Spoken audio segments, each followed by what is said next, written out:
It may surprise you to know that I'm looking for the very first chapter of Hispanic or Latinx history in Milwaukee in the Enderis Park neighborhood. Nowhere near what's considered the heart of Latino Milwaukee. To tell you why, we'll kick off this conversation at a drag bar. Yep, you heard that right.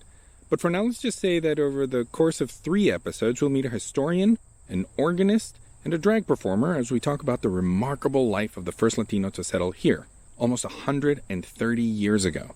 So stay tuned. I'm Mariano Avila, and you're listening to the first Crónica in our inter-season series, Here at Speaking Of, a podcast by Milwaukee PBS. Now let's get to that drag bar and meet up with my co-hosts, Alexandria Mack and Scotty Myers.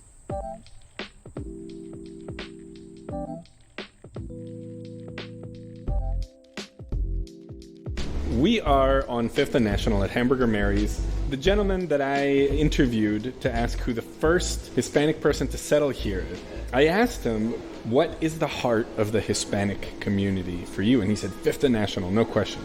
I talked to you, Scotty, and I was like, all right, what's on 5th and National? I see absolutely nothing that relates to Hispanic people here, so like... I mean, it used to be a Mexican restaurant, La Perla, where you could come in and ride a chili pepper. But now it's a place called Hamburger Mary's, a drag queen performance center, a bar. And we went to their website and we saw that Thursday nights is Diva de la Noche, the Latinx drag show. And I mean, how perfect is that? Doesn't get better than that. So do either of you have memories of coming here when it was La Perla, or have you been here before as in its current configuration? I know I for sure went to La Perla, but I don't remember. I was a kid, just the same way where I remember La Fuente, but I don't remember. Botanas I have adult memories of, but the other restaurants definitely was a kid, so I could not enjoy the beauty of the margarita just yet. Did you ride that little chili or big chili pepper? I don't know. What was it like? I'm going to say no. I didn't even remember that was a thing, so I don't think I did. Oh, yeah, I definitely did. It was a blast. I mean, it was kind of like, you know, you go to a department store back in the day, you put a quarter in the machine, it'd be that little horsey that kind of goes up and down. It was basically that, but it was fun. It was the chili pepper, exactly, like... Mechanical produce rides aside, there's certainly a tradition of entertainment at 5th and National that Hamburger Mary's is carrying on, with its rose petal wallpaper and purple LEDs around its soda dispenser, its diva nights. And we will talk to one of their divas in this series, but first I want to introduce you to the man who kicked off the idea for this exploration in the first place. Luis Arnoldo Sevilla Robel. I mean, I just call him Don Arnoldo. He's an octogenarian from Mexico City whose father was part of that first wave of Latin American migrants to Milwaukee back in the 1920s. We know them affectionately as Los Primeros, the firsts. Don Arnoldo's dad moved here and then married a Polish-American woman. Then the whole family moved back to Mexico, where Don Arnoldo spent his childhood and a good part of his youth. This whole thing started when I researched how far back we could trace the Latinx community in Milwaukee, and I ran across a professor named Sergio Gonzalez at Marquette University who pointed me to Don Arnoldo, saying that the man has collected all there is to know about Rafael Baez, the first Latino to settle in Milwaukee. So naturally I sought out Don Arnoldo, and on a sunny summer day I met up with him here at Holy Cross, a lush park-style cemetery in Enderis Park, where he walks, regularly paying his respects to the Baez family, whose weathered headstone is nestled in a grove of oaks and cedars. I came here to think, to walk, and I feel very comfortable being in the cemetery. For me, it's a relaxation, and come and with a purpose also visit my friends that I adopted myself, because I know they don't have no family. They say, well, you are my family now. Don Arnoldo's story really does intertwine with the Baez family on a very personal level. But it starts with Rafael Baez, born in 1863 in Puebla, Mexico, where he became such a talented musician that when Milwaukee's C.D. Hess Opera Company toured in Mexico, they were so impressed by his talent as an organist that they brought him back with them. Once in Milwaukee, he married into an affluent German-American family and lived his days out here as a prominent member of the city's cultural elite. He and his wife Mary had 4 children. One died as an infant. The remaining 3 became veterans during both World Wars, but none gave them grandchildren. So Francis and Mary, the 2 youngest, lived together during their final years, and that's where the Baez family and Don Arnoldo became a single story. He wrote them letters and tried to interview them, but they rejected him at first. No, I went back again. No, they don't want to talk to you. For me to interview them, because for me, they were so special for being the first Mexicans born in Milwaukee. But they don't want to know that. They didn't want it to be Mexicans. That was the first thing. And then bothered me more. They said because they were Mexican, they don't feel like Mexicans. That's what the nurse told me about it. They said, no, they are Americans and they are German. Wow. Okay. Nothing happened. It passed 1 year, and the second year there was a beautiful day. Probably would be March or April. I don't remember the date. It was a beautiful day, and they said, "No, I go now there." And I went over there, and the nurse came in.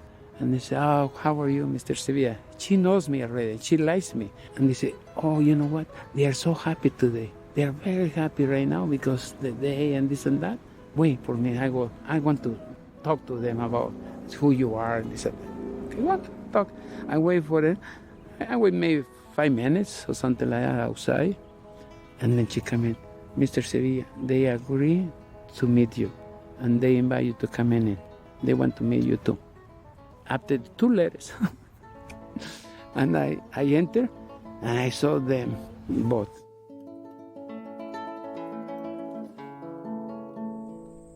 It was the 1980s and both Francis and Mary were getting up there in years, over 80 years old, so Don Arnoldo, who himself was only in his 40s, began a relationship with the Baez siblings, regularly taking them on walks or driving them to the lake, and all the while interviewing them and telling them about his research on their remarkable father. But a few months later, Francis died. Mary started to decline, and altogether it seems that the relationship lasted only about 2 years before she passed too. But the bond was strong enough that Don Arnoldo recalls Mary holding his arm during her brother's burial, right here at Holy Cross. By 1986, they had both passed, leaving behind no remnant of the Baez family save the gravestone and the memories in Don Arnoldo's records. Now, surviving the family is some of the music of Rafael Baez, who was the first Latino professor at Marquette University. He also became a popular organist at churches and synagogues. Of those organs, only some of the pipes remain, and they are at Marquette University's Jesu, where he actually did play. Now, I did go and talk to their current organist and music director, Dean Roscoe, but that is for another episode, where we'll talk more in detail about Baez's musical career. Right now, I want us to go back to Hamburger Mary's and talk to Lexi and Scotty about Walker's Point, the neighborhood Don Arnoldo considers the historic heart of Latinx Milwaukee. I was doing a little bit of research about this, and from what I understand, and Mariano or Lexi, I'm sure you can fill me in, because I'm probably getting the history a little bit wrong here, but at the beginning of the 20th century, the 1920s, immigration stopped for Europeans to come into America. This left labor shortages, and so capitalist-hungry business owners here in the city went to recruit laborers south of the border. They went to Mexico, and that's really what brought folks here. And when we talk about coming to Milwaukee, it wasn't so much they had a choice of where to live. This is where the factories were. This is where the cheapest housing was. And then also they were dealing with, for lack of a better word, a lack of acceptance from the community. And so really this became the center, and like you said, the heart of Milwaukee's Latinx community. Well, and the other thing about the Latin communities around the Midwest, I would say, they tended to gravitate toward where Polish people settled before them. And that has a lot to do with religion. So Polish and Italian neighborhoods have, in many cities, become Latin neighborhoods because that's where all the churches were. The Catholic churches were set up first. And so if you're Catholic and from Mexico or wherever, coming into these cities where you don't know anybody, well, you go to church first. You got to do that every Sunday. That makes so much sense because there are so many churches here in the South Side, St. Stanislaus, St. Anthony's, and that's fascinating. This is a really important story, I think, Mariano, just because Milwaukee doesn't have any national historic landmarks that honors any bit of history of Milwaukee's Latin community. There's literally like no plaque that doesn't really exist here. And so I think we are doing a really important thing here in honoring these stories, these narratives. What drew you to this story? Being Mexican. Also, let it be noted that I'm the only person who doesn't speak Spanish here at this table. Hey, don't give me too much credit. I can get by. But Mariano, I'm curious in hearing this story and them being intergenerational stories. How does it feel for you, hearing of the first Latinx settler here, hearing of Drag Night and Divas de la Noche? Like, how do you feel learning of these things and these people? It's a very good question. I don't know. I think, so the city of Milwaukee proper didn't start until like the mid-1800s. So really, Mexican people have been here pretty much as long as the city. And that to me is encouraging, because in the most segregated city in America, to say, yeah, we've had a place here pretty much from the beginning. It's encouraging. It's like, no, we have a place. I mean, I live in Tosa, but I like drive 25 minutes to get to the supermarkets in this part of town, because this is the only place where I can get the food that I love. So how do you feel about it? What's your relationship to this neighborhood?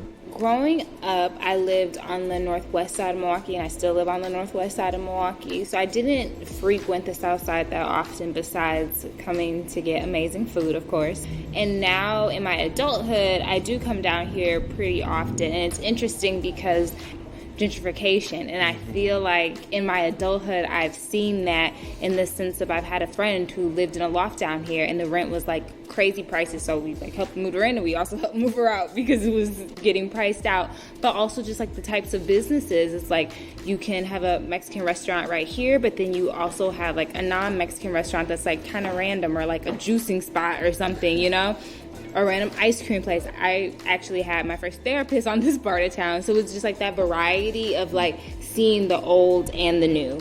You know, analysis of the 2020 census shows that the Latino population in Walker's Point fell by nearly half over the past 30 years. So in 1990, Latinos made up more than 2/3 of the population in Walker's Point neighborhood, where we are, and now they make up just 44% of the area residents. So I do think we're seeing that sort of push-pull of forces that are at play that means like we're seeing some displacement right now. And that really concerns me a little bit, a lot of it, I guess.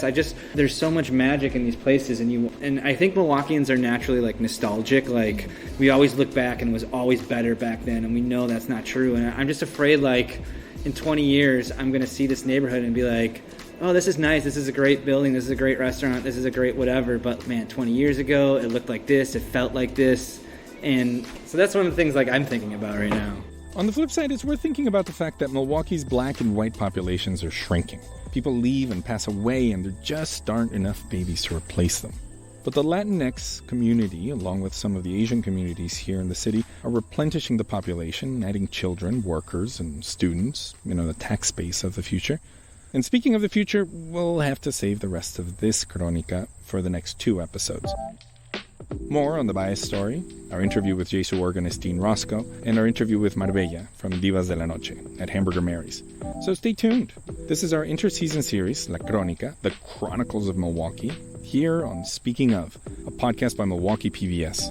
I'm your host for these first 3 episodes, Mariano Avila. My co-hosts are Scotty Myers and Alexandria Mack, and our sound engineer is Grant Martin.